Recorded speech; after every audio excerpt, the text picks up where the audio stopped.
In this video, I'm going to be talking about actionable ways to build better habits in your life. I'm going to be diving into 7 ideas that will help you to build habits that are generally just more impactful, that are easier for you to stick to, and that will just help you to build habits that make more sense. Because a lot of people are out here building habits in a way that just does not make sense. That's what we're not going to do. Choose your habits with intention. Never have I ever had a habit that has worked when I picked it from a list of 20 habits of successful people, when I copied it from a video of someone else's morning routine when I got really inspired, after seeing an aesthetic that girl video on TikTok and deciding to make a green smoothie every morning. Habits work when you find a problem in your life. Maybe you are lacking energy, maybe you are lacking inspiration, and then you find a habit that fixes that problem. Taking up the habit of meditation because it's good for you won't cut it. But if you notice how unkindly you're speaking to yourself and you decide that you're going to do a self-compassion meditation for 5 minutes every day to rewire the neural pathways in your brain for self-love, you're simply in with a way better chance. Habits work when you pick value-based habits. So if you are a person who loves to read and loves to learn, a habit of reading 20 pages per day is going to work better for you than it might some other people. The more aligned your habits are with your values, the more likely you are to stick with them. A few examples of value-based habits are, if you have a value of connection, setting a habit to call your parents once a week is going to suit you.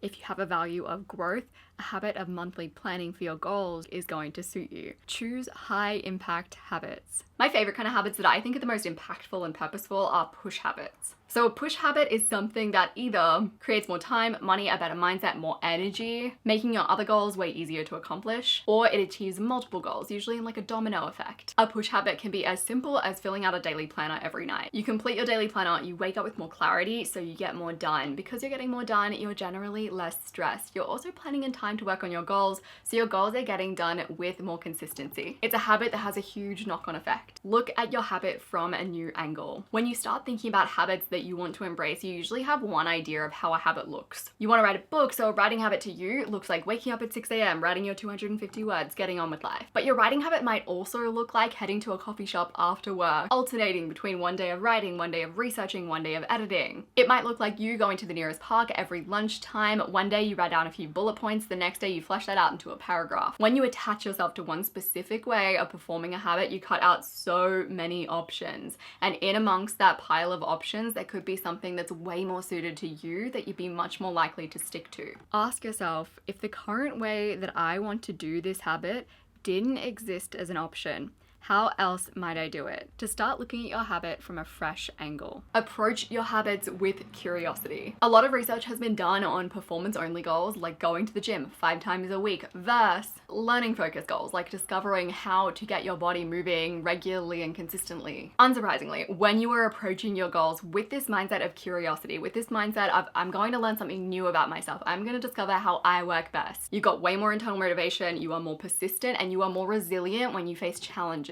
If you are starting a new habit, have questions on your mind like, how can I do this in a way that is really enjoyable for me? How can I make this more sustainable for me? What's going to make me more likely to keep going back to this habit? Don't rush the answers, but sit with those kind of questions. If the concepts I'm talking about right now are interesting to you, I have a class on Skillshare called Designing Habits That Last, where I deep dive into all of these concepts. I give more examples. I have a workbook. This video is brought to you by Skillshare. Skillshare is an online learning community filled with thousands of classes on a bunch of different inspiring topics. It is filled with classes that are created by really amazing people like Nedra Tawwab, Roxanne Gay, Ali Abdal, with everything from classes about self-care, productivity, as well as classes about illustration, design, and photography. Skillshare can make your 2022 a year of learning, connection, of growth through creativity. And the first 1,000 people to access my link to Skillshare will get their first 1 month for free. I joined Skillshare because I love to learn. I know that the classes are high quality. I know that the teachers are really amazing. They're releasing new classes all of the time and they're totally ad-free. I recently took Nedra Tawwab's class titled Reach Your Goals, 7 Personal Development Exercises to Build a Life That You Love. She's a qualified therapist. She's amazing. Of course, her class is incredible. It had me going through my old goals and cultivating them, questioning my beliefs about whether I could achieve my goals. It was a really great class. Once again, the first 1,000 people to access my link below will get their first 1 month for free. Create a clear and instant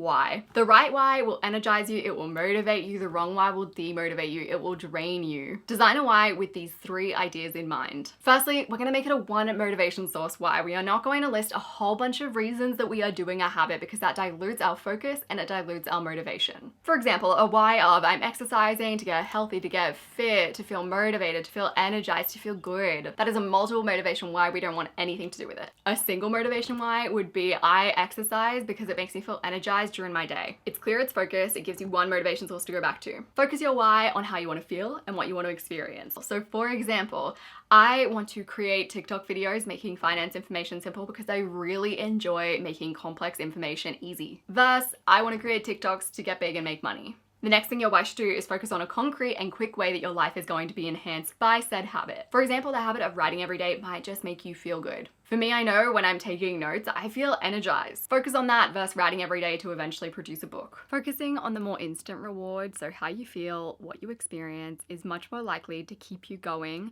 than focusing on the end outcome. Focus on the habit before the habit. The magic that's in most of the actions that fill up your day is in the very start of each action. Focus on making the habit before the habit as easy as possible. If you want to walk every day, the habit before the habit is putting on your walking shoes, your sunscreen, getting yourself out the door. If you want to do a weekly reset every week, the habit is sitting down at your computer, opening your checklist. Think about how you can make the habit before the habit easier. Putting sunscreen and shoes in your entryway, having a reset checklist shortcut, putting a basket of clean socks right by your walking shoes. Do whatever you can to make your habits easier to start. Remember, once you've started, it's much easier to keep the momentum going. Starting is the hard part. Make your habits more rewarding. Bear with me on this quote, it's an absolute mouthful, but it completely made me rethink my habits. Elizabeth Tricomi wrote, "Any attempts to trick ourselves into work with external rewards, so doing something nice after finishing a chapter, are only short-term solutions with no prospect of establishing a positive feedback loop.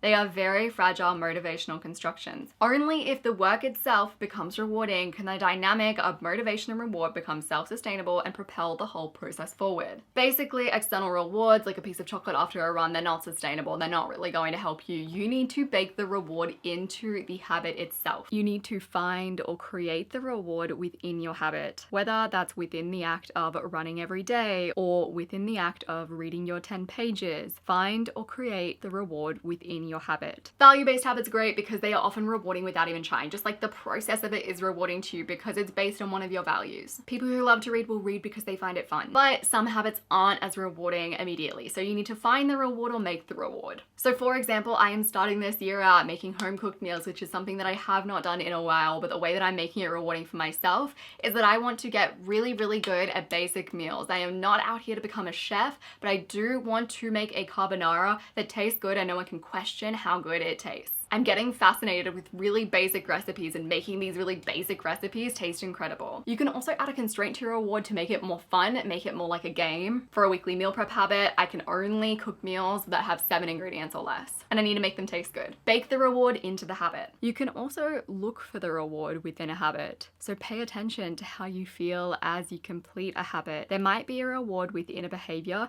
that you haven't noticed yet because you're not paying attention. Approach your habits with self-compassion. This comes right after picking your habits with intention when it comes to importance. If you cannot figure out a way to react to yourself with self-compassion when you stumble on a habit, you aren't going to stick to your habits. Stumbling, missing a day, not keeping up with your habit, it happens to everyone. What matters isn't that it happens, but how you react to it. It's crucial to get this right. Start by curating a few self-compassionate phrases that you say to yourself regularly. If self-compassion is completely new to you, this is a good place to kick off. Something that I say to myself regularly is everybody makes mistakes, usually in a Miley Cyrus-esque voice in my head. It works. You're only human. This is a small blip in a big life. I've created a list of self-compassionate phrases that are going to be on the screen. You can write these down, have them handy for the next time that you stumble. These phrases need to be in your immediately accessible toolbox for times when you stumble. If you liked this video and you're building self-care habits in your life, like exercise, drinking water,